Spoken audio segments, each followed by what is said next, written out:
نحمدہ ونصلی ونسلم علی رسولہ الکریم اما بعد فاعوذ باللہ من الشیطان الرجیم بسم اللہ الرحمن الرحیم۔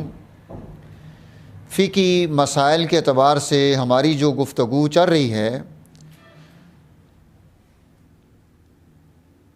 اس کا یہ اگلا سیشن آپ کے سامنے ہے۔ موزے آج کل سردی ہے اور موزے کا استعمال کیا جاتا ہے۔ شریعت نے ہمارے لیے سہولت رکھی ہے کہ ہم سہولت کے ساتھ اپنے وضو اور نماز کے کام کو درست کر سکیں۔ اب کس قسم کے موزے پر مسح کرنا جائز ہے؟ اس میں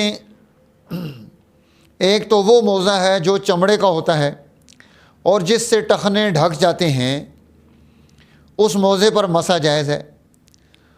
اور دوسرا وہ موزہ ہے کہ جس کا تلوا چمڑے کا ہوتا ہے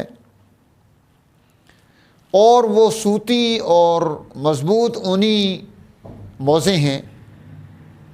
یا تیسرا وہ موزہ ہے جو اتنا مضبوط ہو کہ 2-3 میل چلنے سے موٹا بھی ہو، وہ نہ پھٹے اور از خود کھڑا ہو جائے، یعنی اس کو کسی ربڑ کے ساتھ یا کسی ایسی فلیکسیبل چیز کے ساتھ، ٹانگ کے ساتھ روکنا نہ پڑے کہ اس کو چھوڑیں تو وہ نیچے چلا جائے، وہ اپنی طاقت کی بنیاد پر کھڑا ہو۔ ایسے موضوع پر جو ہے وہ مسح کیا جا سکتا ہے۔ اب ہم مسح جب کریں گے تو پہلے ہم وضو کر لیں گے، پاؤں دھو لیں گے۔ پاؤں دھونے کے بعد ہم نے وہ موزہ پہن لیا۔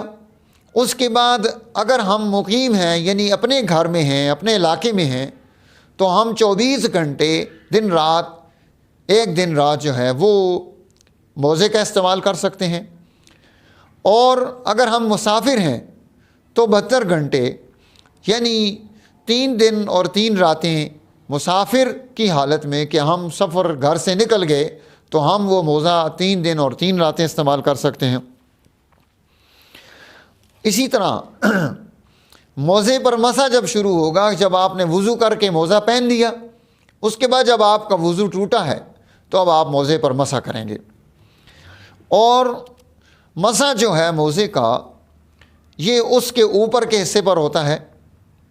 حضرت علی کرم اللہ وجہہ فرمایا کرتے تھے کہ عقل کو دیکھا جائے تو موزہ نیچے سے گندا ہوتا ہے، نیچے سے صاف ہونا چاہیے، لیکن شریعت نے حکم دیا کہ جب آپ مسح کریں تو انگلیوں کو گیلا کر کے پاؤں کے اوپر کے حصے پر انگلیوں کی طرف، پاؤں کی انگلیوں کی طرف اپنے ہاتھ کی انگلیاں رکھ کے اوپر کی طرف کھینچ دیں تو اس کھینچنے سے آپ کا مسح ہو گیا۔ اگر وہ موزہ پھٹ جائے اور اتنا پھٹے کہ 3 چھوٹی انگلیوں جتنا اس کے پھٹنے سے اتنا نظر آنا شروع ہو جائے پاؤں، یا چلنے سے اتنا کھلنا شروع ہو جائے، تو ایسی صورت میں اب اس پر مسح جائز نہیں رہے گا۔ تو گویا نماز کی سہولت کے لیے شریعت نے ہمارے لیے اس میں آسانی پیدا کر دی کہ ہم وضو میں، چونکہ پاؤں دھونا یہ ذرا مشکل کام ہوتا ہے، اس کے لیے پورا اہتمام کرنا پڑتا ہے، جرابیں اتارنا اور شوز اتارنا اور سارا کچھ کر کے۔ تو جو لوگ ان دنوں میں یہ موزہ استعمال کرتے ہیں تو ان کے لیے بڑی اچھی ہے۔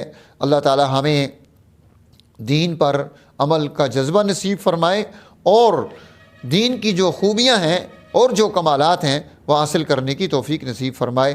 وآخر دعوانا ان الحمد للہ رب العالمین۔